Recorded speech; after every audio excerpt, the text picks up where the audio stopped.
Hi there, heavy haulers. Today we're going to be taking a look at Blue Ox's line of their TrackPro weight distribution systems. These are available in 3 different weights depending upon the tongue weight of your trailer. There's an 800, 1,000, and 1,300 pound option. As long as you don't exceed that, you're good. So if you have only 500 pounds, the 800 would be fine for you. They're also available in multiple drop or rise configurations. We're using the standard head here that has 7 holes, but there's also a 9-hole version, and there's also an 11-hole version. When you're hauling a big heavy trailer like this with a lot of tongue weight, it can cause the back of your truck, or whatever you're hauling with, to sag down in the back, and that also causes it to lift up in the front. This changes the geometry of your tires, which can cause excessive tire wear. It can reduce the handling performance of the vehicle because you have less contact between the surface area of the tires and the road.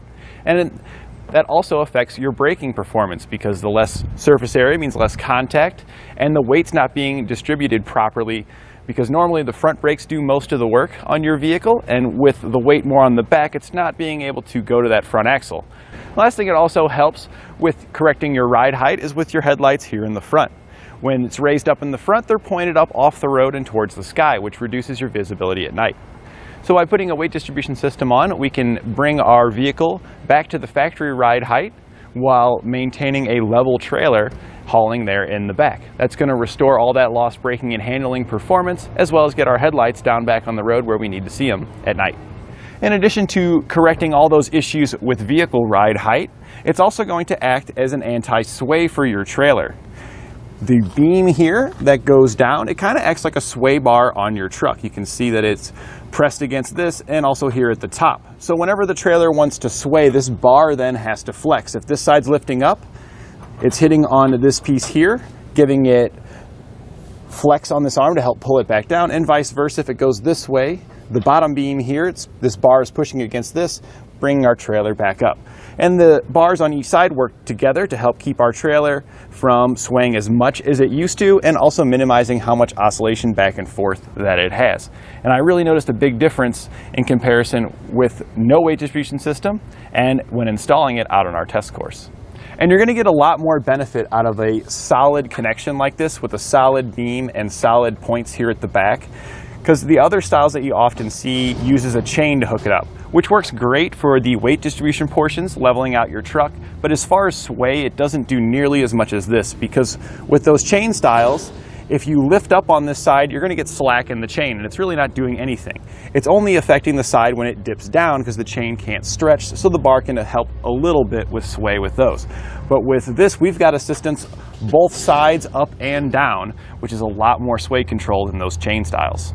And I really like the way this system installs. There's no drilling required. It simply clamps around your frame, and a lot of the other styles that require you to drill holes and use self-tappers to get things mounted up, and if you accidentally drill it a little too large or wall the hole out, you have issues getting those things mounted up. So being able to clamp it on really makes things easy, and it also makes it really easy to make some subtle adjustments after you've got it installed if things don't quite line up the way you want it to. With the other styles, you've already drilled the holes and placed it there. Oh no, that's that. With this style, we can easily just loosen these up and make those subtle adjustments. And as someone that installs these components, this is one of my favorite parts. There's no adjustments here at the head. And if you've ever worked with any other weight distribution system, often you've got washers and things you need to stack up in here to help assist you with the adjustment at the trailer side. And boy, if you have to make adjustments here, you got to take everything back off, unhook the trailer, then you got to take the head and disassemble it to make those adjustments, put it back together, and then find out whether or not it's going to work. And if it doesn't, you got to repeat that process. But with this style, we just got to set up the height of our ball to match a level trailer, whatever we're going to be hauling, and that's it. Torque it down and we're good to go. All the adjustments are done on the trailer side. All of your adjustments are going to be made right here. You'll have different mounting holes. So we've currently got it in the least amount of assistance from our weight distribution system, and that happened to be perfect for our particular setup here. But if you needed more assistance, more tension on your bars to help raise up your vehicle more, you could simply loosen these bolts up right here, these 2 nuts, slide this off, move it up a notch, and put it back on. Now you do have to take the arm off, but what's cool about this is, again, like those other systems where you usually have to unhook the whole trailer from the truck, you can leave your truck connected. Just use your jack to lift up the truck a little bit so you can easily get the arm off. adjust this, and then just slide it back on. It's so much faster. Another thing that I really like about this, with it being a no-drill application, it's extremely easy to move this to another trailer. If the one you've got here just isn't meeting your needs anymore and you've got yourself a nice new one, bring this bad boy on over and you're ready to enjoy all the benefits of it with that new trailer. We're currently using the standard receiver here, and we've got it in the lowest position, which puts our ball pretty close to being even with the top inside edge of the receiver. If you needed additional adjustment, there are other receivers available here with more holes. Each hole is going to be about 1.25 inches apart. So if we were to move this up to another hole, it would bring our hitch ball up 1.25 inches. Now that we've gone over some of the features at the trailer, why don't you hop in the truck with me and let's take it for a ride so we can see the difference. I did drive it beforehand and it felt like it was an awful lot of trailer for this truck. There was a lot of up and down motion and sway going on, and I could see where it's pretty uncomfortable driving it with how it was. Now that we've got it hooked up, we're gonna see.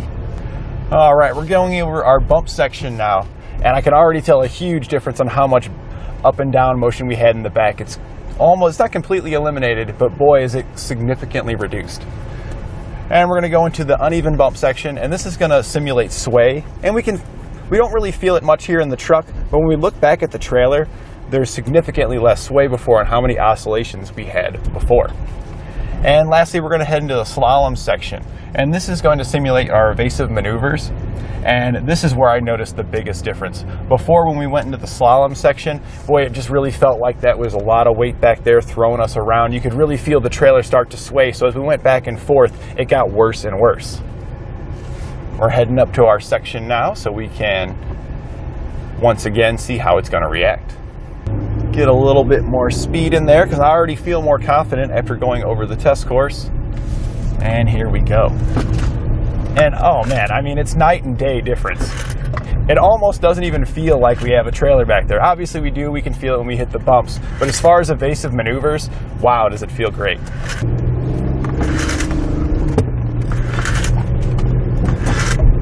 So I actually just got done with our slalom section there, and boy did it feel great. I had a lot of confidence here behind the wheel. The trailer barely felt like it was swaying or moving me, and if somebody were to stop quick in front of me and I needed to make a quick maneuver, I would have plenty of confidence doing so. Beforehand, I probably just would have slammed on my brakes because I wouldn't have risked making that maneuver because I would suspect it would not have went so smoothly. To help you get the proper tension adjustment on your truck and trailer, I highly recommend the Better Way system. It's a great little electronic device that'll plug into the data link connector, the OBD2 port, underneath the dash on your vehicle. It can not only measure your tongue weight, but it can use that tongue weight measurements to help you get the perfect setup here. And we've got it all dialed in now. We use the Better Way, and you can see all of our marks here are right around green.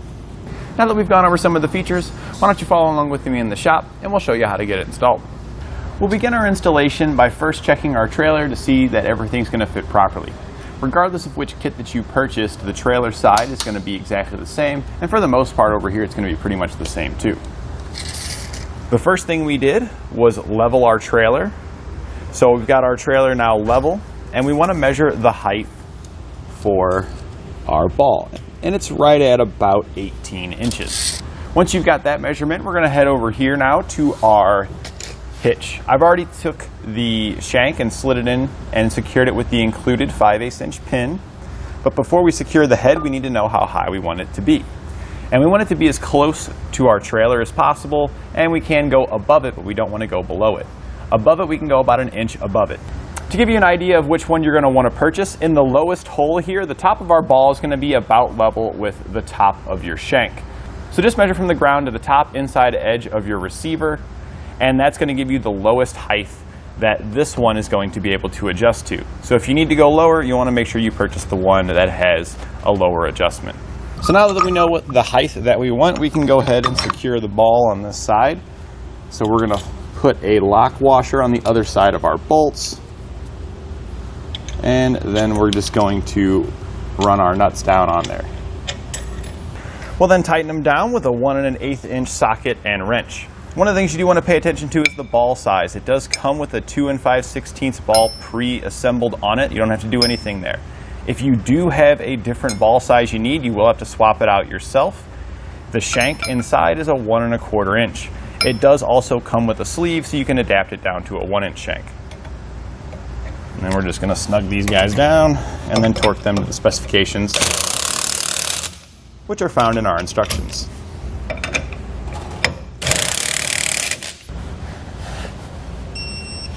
Now that we've got the vehicle side done, we're going to come over and finish up the trailer side. I've already installed the driver's side here, so let's head over to the passenger side and I'll show you how I got it put on.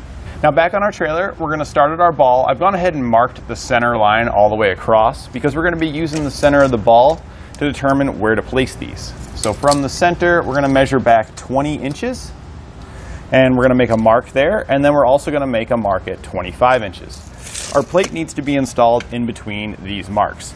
On the other side, I placed it as far back as I could against the 25-inch mark to clear our propane tanks. And if you have any items here that's going to be in the way from these measurements after you make them, you're going to need to move those. I did have to scoot this forward just a little bit in order to get the clearance I needed over on that side.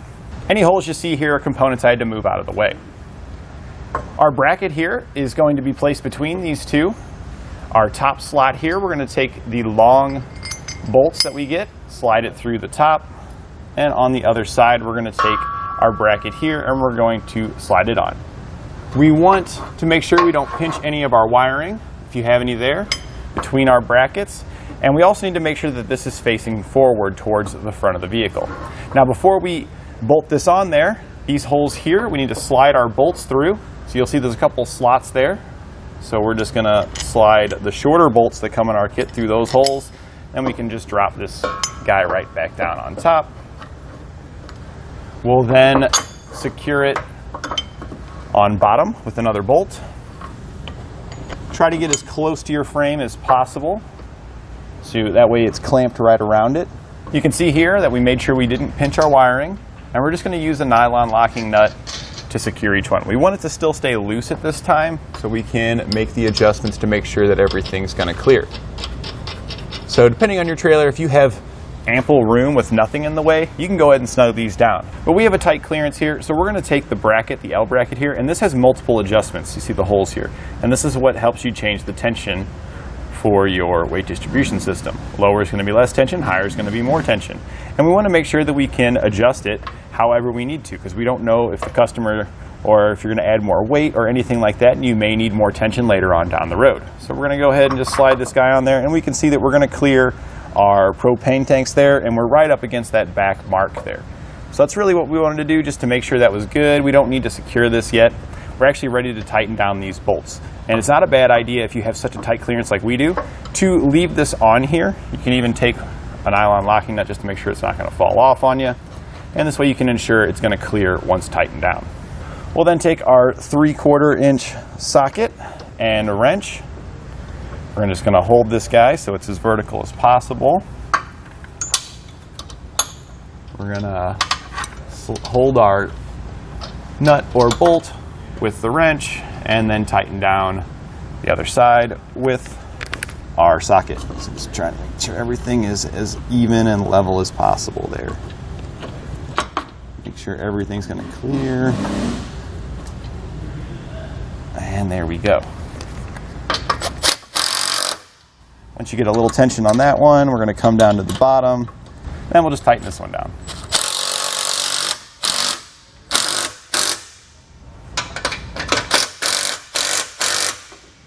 Just make sure they're snug, where it can't move on you. And at this point now we can choose the location we want our tension to be in. We're going to start in the lowest position with the least amount of tension. And the reason we're so far down is because our truck did dip down some, but not a whole lot. And we want to be level at the end. So we set up our ball and our coupler height to achieve levelness. But as we put more tension on our bar, that's going to raise our truck up some. So we're going to have to compromise in the middle with a nice level trailer and also a nice ride height.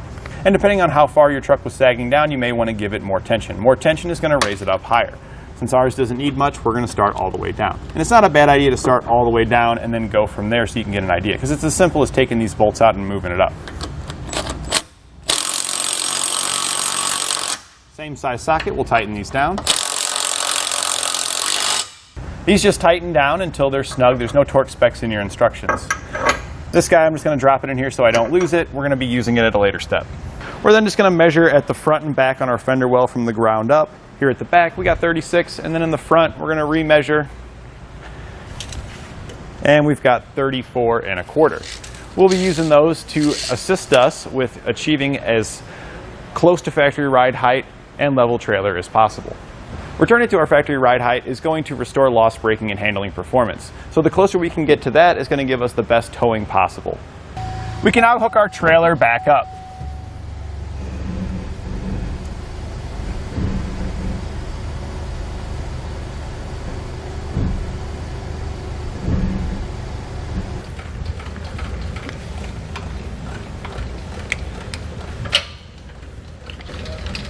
And we're going to ensure that we've got all the weight of our trailer on our ball and that we're coupled. And then we're just going to recheck those measurements to see how much difference we're going to make. I've gone ahead and retaken the measurements, and we dropped down here in the back about 1 inch, and we raised up in the front almost a 1/2 inch.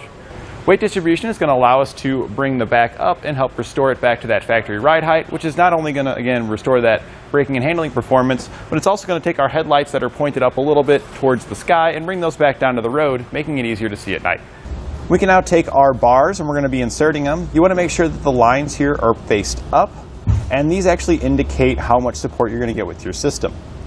We have 3 lines, which is for our 1,000 pound system. If you had 2 lines, it would be for the 800 pound. And if you had 4 lines, that would be for the largest, our 1,300 pound. So there's also a hole drilled in the side here and a hole here. We're going to slide this in, lining those holes up and secure it with the included pins. Can be a little tricky because it is a pretty snug fit. And we're actually going to go down. And we can then see if we can get the bar on, which right now we're not going to be able to. And that's pretty normal that you're not going to be able to lift this up by hand. So we'll take these pins out now. They were just sitting there because that's what's going to hold our bar on. Now we can't lift it by hand. It does come with a tool, but due to us being so close to the ground on this particular setup, we really can't get the tool in how we need it. But that's okay. You can use your jack to assist you. And if we lift up on our trailer, it actually will help relieve some of that tension, making it easier to get our bars into place. Now that we've lifted up on our jack, you can see here that I can almost get it on there just by hand, but we're going to use the tool that comes included with it because it's going to be a lot easier. Just slides under. This hooks in the little notch there, and then you just lift up.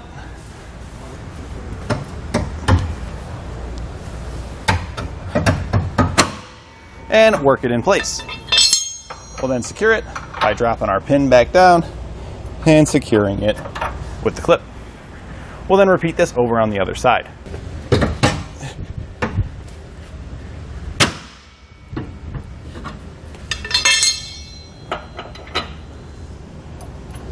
And don't forget that you did raise it up with your jack if you had to, so you want to lower that back down. We'll now recheck our measurements. I've already taken them and we've returned right back to factory ride height with our lowest setting.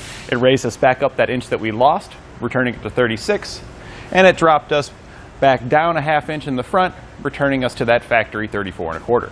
And we also put our level on it here, and we can see that we're pretty level. We are slightly up in the front, but that's really what we're kind of looking for. We either want to be perfectly level or slightly up in the front. We really don't want to be sagging down in the front. So we're pretty optimal on our setup right now. If you were not level or your truck needs to go up more, you can loosen these up, raise this up another notch or 2, depending on how much you need, and then reinstall the bar. Now, the bars are going to be more difficult to install the further this is up, so you may need to use more jack power. And it's okay to use your jack to actually start lifting up a little bit on the back end of your truck to give you a little bit more play on this to make it easier to get it on. The included tool really does make it easy though, so you don't have to use your jack as much as you would with a lot of other weight distribution systems. Now that we've got it fully installed and all of our measurements look great, our truck's at factory ride height, our trailer's level, we're going to go take it for a spin and make sure everything feels okay. It's pretty normal for you to hear a little bit of noise coming from this because as you turn, these bars are going to slide on here. And it's also important that you have at least 4 inches sticking out past our L bracket here, which as long as you're in those marks that we talked about before, you most likely will be. But if you do not have 4 inches here, it's possible that when making a turning maneuver, the end of the bar here could pop off, because if we go to make a right turn, this bar is going to get shorter. It's going to go this way because the truck's going that way, and the other one's going to get longer and stick out further, and vice versa if you're turning the other direction.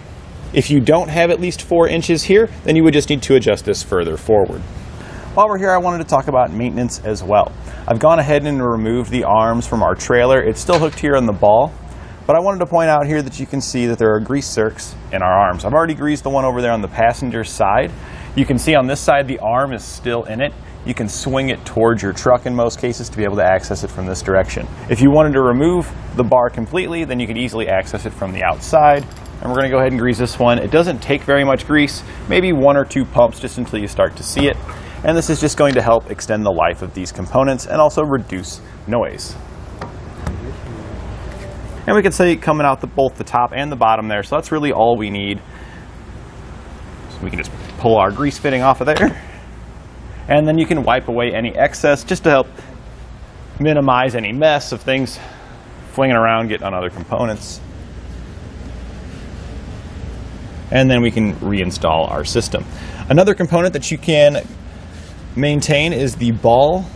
You can grease your ball as well to ensure good pivot inside of here. That'll also help extend the life of these components. And that completes our look at Blue Ox's line of their TrackPro weight distribution systems.